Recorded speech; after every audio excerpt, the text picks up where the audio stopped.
El suelo. El suelo es el material blando que cubre la superficie de la tierra y que proporciona el lugar de desarrollo de las raíces de las plantas. El suelo representa una parte esencial del ecosistema.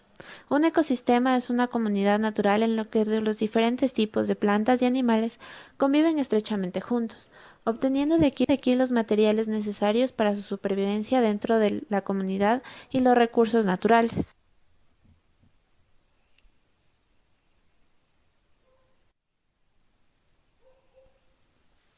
Textura. Los suelos son una mezcla de partículas minerales y orgánicas de diferentes formas y tamaños. Su distribución por tamaño se denomina textura.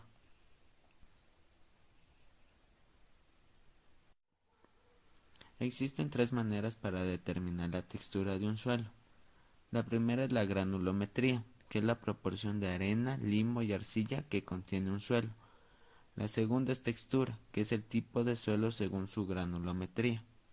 Y la tercera es el análisis granulométrico, que es la determinación de porcentajes de arena, limo y arcillas en un lugar después de separar los fragmentos más grandes. Granulometría. Es la distribución porcentual en masa de los distintos tamaños de partículas que constituyen una muestra de suelo.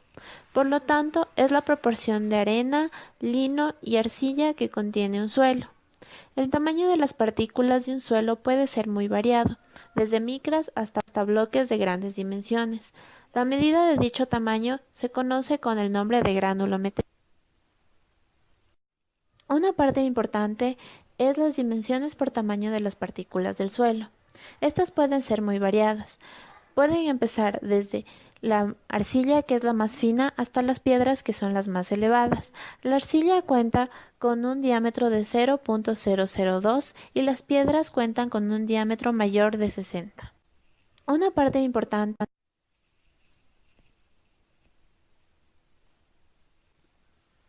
Clasificación del suelo según la textura.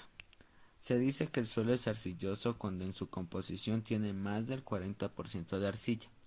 Un suelo limoso cuando en su composición tiene más del 45% de limo. Un suelo arenoso cuando en su composición tiene más del 50% de arena. Y un suelo franco cuando en su composición tiene 45% de arena, 40% de limo y 15% de arcilla.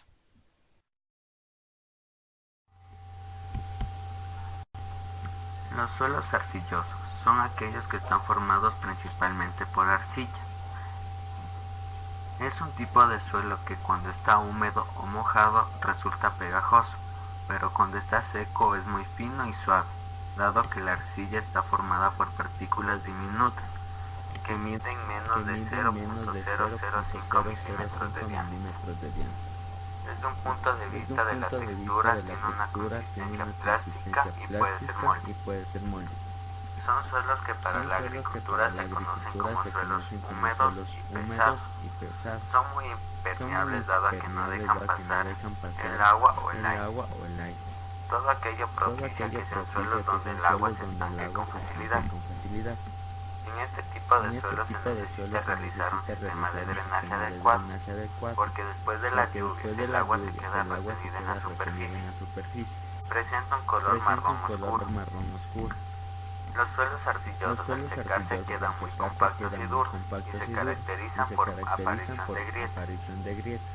La ventaja principal es que son suelos que conservan fácilmente la forma que les damos al trabajar. Los suelos arenosos son aquellos que están formados mayoritariamente por arena.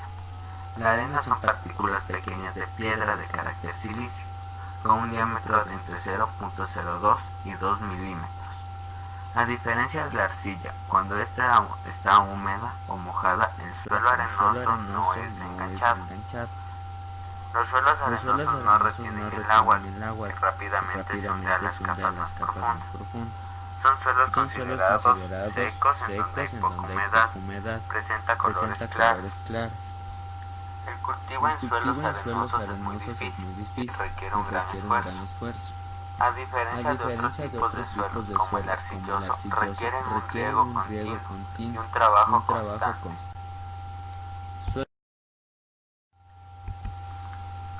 Suelos limosos son aquellos suelos que contienen mucho limo.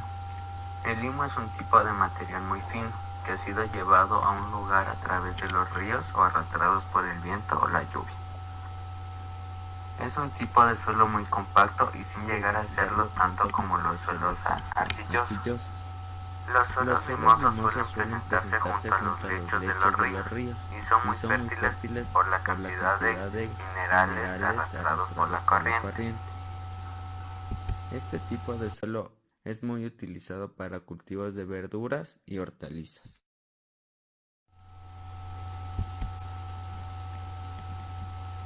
Los suelos blancos se considera que tienen una textura ideal porque tienen una mezcla equilibrada entre arena, limo y arcilla. Esto supone un equilibrio entre la permeabilidad y retención de agua y de nutrientes.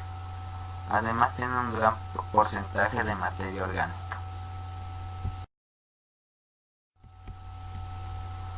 Se utilizan cada vez más los diagramas triangulares, siendo el triángulo de referencia un triángulo equilátero. Un lado del triángulo corresponde a la arcilla, el otro al limo y el tercero a la arena. Cada uno de sus lados se encuentra graduado de 10 en 10 y va del 0 al 100. Y sobre la retícula se encuentra un transporte de cantidad del elemento que representa.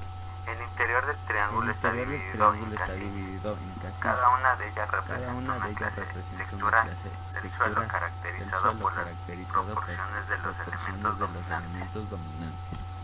El triángulo se lee de una manera en particular. Para la arcilla se lee horizontalmente. Para el limo se entra la lectura en forma diagonal pero para abajo.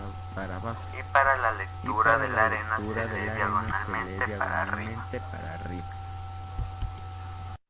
Las clases de texturas que se encuentran en el triángulo son la arcilla, arcillo arenoso, arcillo limoso, franco arcillo arenoso, franco arcilloso, franco arcilloso limoso, franco arenoso, franco limoso, arena, arenoso franco.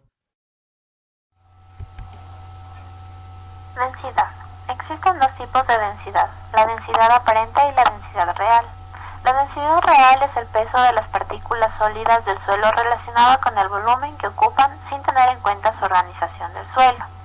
Por lo tanto, la densidad real se determina dividiendo el peso del suelo secado a estufa por el volumen que ocupan los sólidos. Densidad. Existen dos tipos de densidad, la densidad aparente y la densidad real. La densidad real es el peso de las partículas sólidas del suelo relacionado con el volumen que ocupan sin tener en cuenta su organización del suelo. Por lo tanto, la densidad real se determina dividiendo el peso del suelo secado a estufa por el volumen que ocupan los sólidos. La densidad real de los suelos minerales más comunes varía de 2.500 a 2.700 kilogramos por metro cúbico. La densidad aparente del suelo incluye varios factores, como la densidad de las partículas del suelo mineral, la cantidad de materia orgánica, la compactación del suelo, actividades de animales que excavan en la tierra, tales como lombrices o abundancia de raíces de las plantas. Por lo tanto, es la masa contenida en una unidad de volumen de una muestra del suelo tal como es, incluyendo el volumen ocupado por los.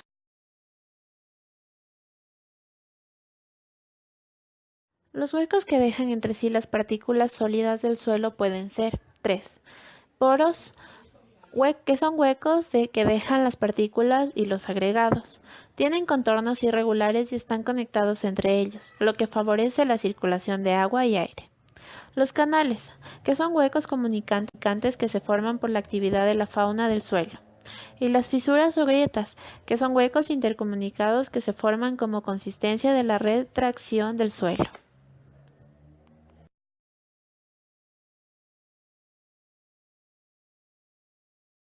Como consecuencia de la textura y estructura del suelo tenemos su porosidad, es decir, su sistema de espacios vacíos o de poros. Los poros se distinguen por macroscópicos y microscópicos. Por lo tanto, la porosidad total o espacio poroso del suelo es la suma de macroporos y microporos. Las características del espacio poroso dependen de la textura y de la estructura del suelo.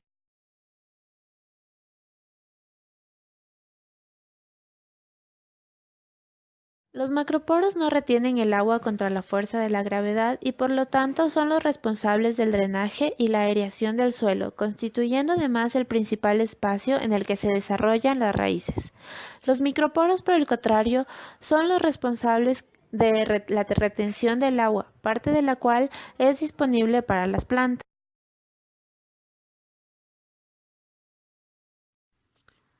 La expansividad del suelo es una propiedad física que puede evaluarse en una cimentación. En las estructuras constructivas existe un hinchamiento del suelo cuando aumenta la cantidad del agua y se retrae cuando disminuye el agua. La expansividad del suelo es una propiedad física. La consistencia del suelo es la firmeza con que se unen los materiales que lo componen, o la resistencia de los suelos a la deformación y la ruptura. La consistencia del suelo se mide por muestra del suelo mojado, húmedo y seco. La consistencia del suelo. La compactación. La compactación de suelos es el proceso artificial por el cual las partículas de suelo son obligadas a estar más en contacto las unas con las otras, mediante una reducción del índice de vacíos, empleando medios mecánicos. La importancia de la compactación de suelos estriba en el aumento de la resistencia y disminución de la capacidad de deformación que se obtiene al someter al suelo a técnicas convenientes, que aumentan el peso específico seco, disminuyendo sus vacíos. Estructura del suelo. La estructura del suelo es la forma de agregación natural de las partículas del suelo para formar unidades de mayor tamaño con carácter más persistente. Existen agentes físicos, químicos y biológicos que actúan en el desarrollo de las uniones que forman los agregados. Para que se desarrolle la estructura del suelo, es imprescindible la presencia de coloides que actúen como cemento. Tipos de estructuras. Existen 5 tipos de estructuras: laminar, en bloque, prismática, columnar y granular. Estructura laminar. Los agregados tienen forma aplanada como predominio de la dimensión horizontal. En este tipo de estructuras, las raíces y el aire penetran con dificultad. Estructura en bloque. Los agregados tienen forma angular o subangular. También tienen forma de bloque. Estructura prismática. Los agregados tienen forma de prisma de mayor altura que anchura, típico de los suelos con mucha arcilla. Estructura columnar, semejante a la estructura prismática, pero con la base redonda. Esta estructura es típica de los suelos envejecidos. Estructura granular. Los agregados son esferas imperfectas con tamaño de 1 a 10 milímetros de grosor. Este tipo de estructura es la mejor al permitir la circulación de agua y aire. Ejercicio densidad aparente. Una muestra de suelo saturado que tiene un peso de 900 gramos se coloca en estufa a 100 grados centígrados durante 24 horas, tras lo cual pesa 750 gramos. Obtener su densidad aparente. Resolución del ejercicio. Datos. Peso muestra inicial 900 gramos. Peso de los sólidos, muestra seca, 750 gramos. Densidad del agua, 1 gramo sobre centímetro cúbico. Densidad de sólidos, 2.7 gramos sobre centímetro cúbico. Peso del agua es igual a 150 gramos. Este peso se da por diferencia del peso inicial de la muestra menos del peso de los sólidos. Para la resolución de este ejercicio, primero sacamos el volumen del agua. Volumen de agua igual al peso de agua sobre la densidad de agua, dando así un volumen de agua igual a 150 centímetros cúbicos. Para el volumen de sólidos es igual al peso de los sólidos sobre la densidad de sólidos, dándonos así un volumen de sólidos igual a 277.78 centímetros cúbicos. Después de esto, el volumen total. El volumen total es igual al volumen de agua más el volumen de los sólidos, dándonos un volumen total igual a 427.78 centímetros cúbicos. Finalmente, la densidad aparente. Densidad aparente igual al peso de los sólidos sobre el volumen total, dándonos una densidad aparente igual a 1.75 gramos sobre centímetros cúbicos.